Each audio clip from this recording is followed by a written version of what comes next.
Na madrugada da última segunda-feira, uma cena deixou muita gente curiosa em São Paulo. Uma Ferrari amassada e abandonada no meio de uma avenida importante da cidade. Testemunhas disseram que a Ferrari e um Porsche estavam disputando um racha. O Fantástico mostra agora os detalhes do que aconteceu naquela noite. Passava da meia-noite. Uma das avenidas mais movimentadas da cidade de São Paulo, a 23 de maio, que liga as regiões norte e sul da capital, já não estava mais tão movimentada. Era a madrugada da segunda-feira passada, 8 de maio. Quem dirigia por aqui não tinha como ignorar essa cena. Uma Ferrari branca bem amassada. O carro ficou assim depois de bater num poste e neste carro, o Honda Fit do Pedro. Eu estava no carro, descendo a 23, em baixa velocidade. Pela direita, de repente, passa um Porsche amarelo, com alta velocidade. E, de repente, do nada, aparece a Ferrari e toca no meu carro. Na sequência, ela bate no poste e atinge novamente o carro do Pedro, que logo começa a gravar com o celular. Mostra o motorista da Ferrari, Ricardo Scalzoni, empresário de 31 anos. Ele está com o rosto sangrando, apoiado no airbag. Ao lado da Ferrari está um Porsche amarelo. Segundo Pedro, o mesmo Porsche que havia passado por ele em alta velocidade antes da batida. A Porsche não chegou a ver o acidente. De tão rápido que ela estava, ele voltou depois para socorrer o condutor da Ferrari, junto com outro amigo em uma BMW. O motorista da BMW, segundo Pedro, é este homem de camisa social que tenta abrir a porta da Ferrari. Pedro alerta. Não mexe nele não. Mas, contrariando orientações de segurança, os donos do Porsche e da BMW, segundo Pedro, retiraram Ricardo do carro e o levaram para o hospital, deixando a Ferrari no local. O Edmar também acompanhou o resgate. Dava para perceber que o motorista da Porsche era amigo do moço que estava acidentado na Ferrari? Tinha sim, era amigo. Ele chegou e queria abrir a porta e o pessoal, não abra a porta. Ele, não, esse aqui é meu amigo, pode deixar. A polícia ainda não ouviu os motoristas da Ferrari e do Porsche, identificado como Diogo Teixeira Macedo, advogado de 39 anos. Até agora, a prova mais importante dos investigadores é esta imagem de uma câmera de segurança de cima da avenida.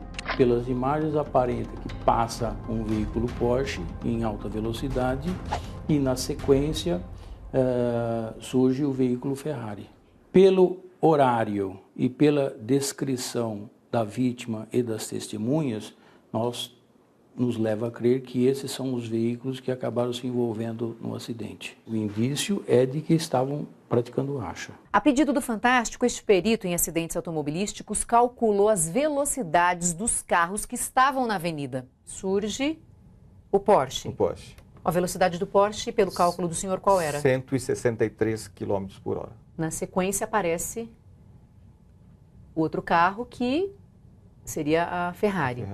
A velocidade da Ferrari? 155 km por hora. Considerando-se que a via é de 60 por hora, 155 e 163 são velocidades expressivas.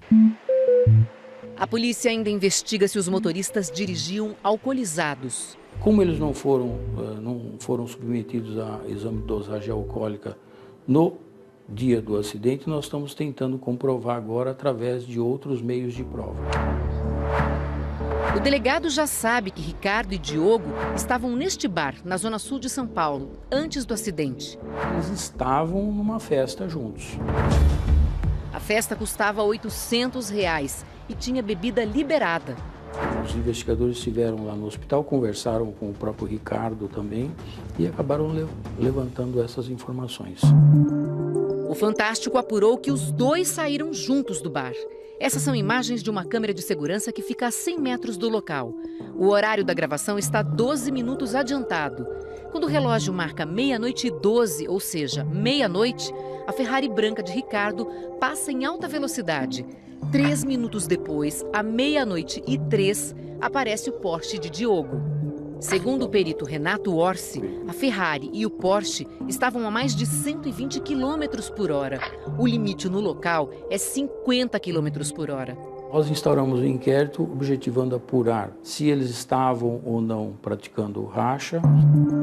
O advogado de Ricardo, motorista da Ferrari, informou em nota que o empresário recebeu alta hospitalar e que nenhuma entrevista será concedida para não atrapalhar as investigações. Negou o racha.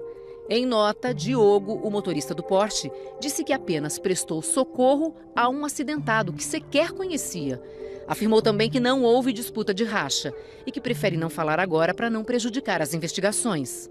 É muito triste que pessoas que tenham carros que atinjam velocidade alta brinquem dessa forma em vias públicas onde podem causar acidentes piores, né? Neste domingo, Dia das Mães, o Fantástico começa com uma história que aconteceu numa estação de trem em São Paulo. E que levou uma mãe ao desespero. Trem doido. Todo dia plataforma lotada, correria, empurra-empurra. E no meio da multidão sempre tem uma mãe. Mãe ocupada, mãe polvo, com braços que carregam o mundo.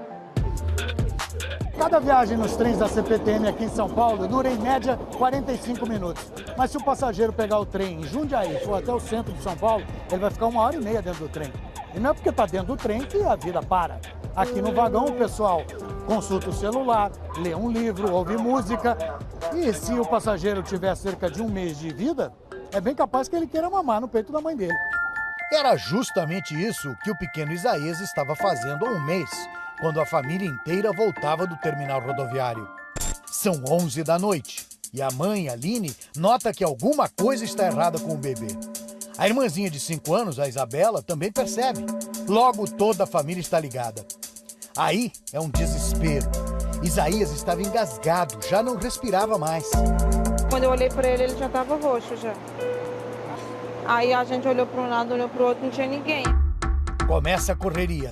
Escada acima, nada. A plataforma, vazia. Partem para a área das catracas e encontram este olhar atento, o olhar do Moisés. Eu vi ela se aproximando com a criança na mão, em desespero. Me aproximei dela e falei, pois não, moça, o que está acontecendo? O que ela estava fazendo? Ela estava vindo andando muito rápido e desesperadamente, né, com a criança e balançando a criança. Repare na calma do Moisés. Ele só perguntou, ele tá engasgado? Eu falei, tá. Na hora eu peguei ela no colo, virei, deixei a cabeça numa inclinação que fosse abaixo do corpo e dei 3 tapinhas nas costas. A mãe, Aline, está tão nervosa que não consegue nem olhar. Leva as mãos à cabeça. Quando eu revirei ela para cima de novo, ela já estava começando a tossir e saiu uma espuminha branca da boca. Ela não consegue nem acreditar. Ela estava muito desesperada. Na hora que eu fui devolver, ela não estava em si ainda. Aí eu resolvi segurar mais um pouquinho no meu braço ali. E ela, não, moço, pelo amor de Deus, pelo amor de Deus. Quando você vira a Aline outra vez, você vai reconhecê-la? Não sei. Porque foi? Não sei, porque eu prestei mais atenção no bebê do que nela. Imagino. Claro que reconheceu. Na hora, mesmo no meio da multidão. Olha o tamanho do sorriso. Reconheceu rapidinho, né? Eu reconheci os bebês, cara. Quando eu vi os 2 gêmeozinhos entrando, eu olhei assim e falei, nossa. Ele nunca tinha ficado daquele jeito. E ele já estava roxinho naquele dia, né? Aí eu vi ele, eu vim desesperado, ele estava aqui. Ele pegou numa calma, aí ele geriu, conseguiu. Você vai ter um Dia das Mães especial, né? Oh. Esse aqui nasceu e nasceu de novo, né? Se não fosse ele, o pior tinha acontecido naquele dia, né? O pediatra Victor Nudelman explica que o Moisés mandou muito bem, salvou a vida do Isaías. Eu acho que o caso é muito ilustrativo, porque isso quase que acontece com todas as famílias. É a maior urgência que existe no bebê quando ele é pequenininho, que tem alguns meses. Isso pode ter um final... Pode, um final ruim? trágico, pode. O doutor explica que isso acontece quando o bebê recebe um fluxo de muito leite de uma vez só. Ele se afoga no leite e ele fica roxinho, começa a ficar molinho, os olhos começam a ficar para cima, ele começa a ficar com a boquinha espumando, né? Nessa hora a gente tem que estar atento para fazer aquilo que vocês fizeram, né? virar o bebê para baixo, tentar segurar pela mandíbula do bebê, apoiado, e dar os tapinhas nas costas entre as duas escápulas para o bebê poder se desengasgar. Amamentar é ótimo, diz o médico. E o engasgo não tem nada a ver com o trem. Isso pode acontecer em qualquer situação. Pode acontecer em qualquer situação. Moisés, que tem o nome de um bebê famoso da Bíblia e é pai de um garoto de 1 ano e meio, está orgulhoso do que fez e tem todo o direito. E a sensação de trazer de volta alguém assim? Não cabe dentro do peito. Na hora, controlei a adrenalina ali e tal. Depois que eu vi que deu tudo bem, eu falei, nossa, graças a Deus. Hoje ganhei o dia, cara. Ganhou o dia dele e salvou o Dia das Mães da Aline.